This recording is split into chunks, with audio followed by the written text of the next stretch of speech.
শিল্পী হিচাপে সাংস্কৃতিক দল হিচাপে আহিছে আমি তেখেতসকলে যিসকলে বেনাৰ ধৰিছে তিনিগৰাকী থাকিলেও বাকীসকলে দুগৰাকীকৈ শাৰী পাতে শৃংখলাবদ্ধতাৰ বাবে সকলোকে আমি বিনম্ৰভাৱে অনুৰোধ জনাইছো আপোনালোকে দুগৰাকীকৈ শাৰী পাতে আন্তৰিকতাৰে কামনা কৰিছো আপোনালোকক ধন্যবাদো জনাই আছো যিহেতু আপোনালোকে বিগত দুটা দিন আমাক খুব সুন্দৰকৈ সহযোগিতা আগবঢ়ালে আৰু আজিৰ দিনটো আৰু কালিৰ দিনটোতো আপোনালোকৰ সহযোগিতা আমি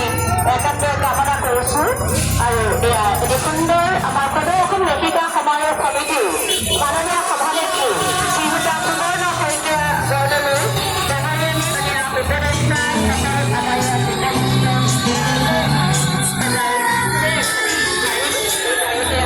কথা আমাৰ কলিয়াবৰত সদৌ অসম লেখিকা সমাৰোহৰ সোণালী জয়ন্তী আৰু ৩৭তম দ্বিবাৰ্ষিক অধিৱেশন ভাগ আমি খুব সুকলমে পালন কৰিছোঁ আৰু গোটেই অসমৰ জিলা আৰু জিলা শাখাসমূহে আমাৰ লগত সহযোগিতা আগবঢ়াইছে খুবেই ভাল লাগিছে ভাল লগা অনুভৱ কৃষ্ণ পানী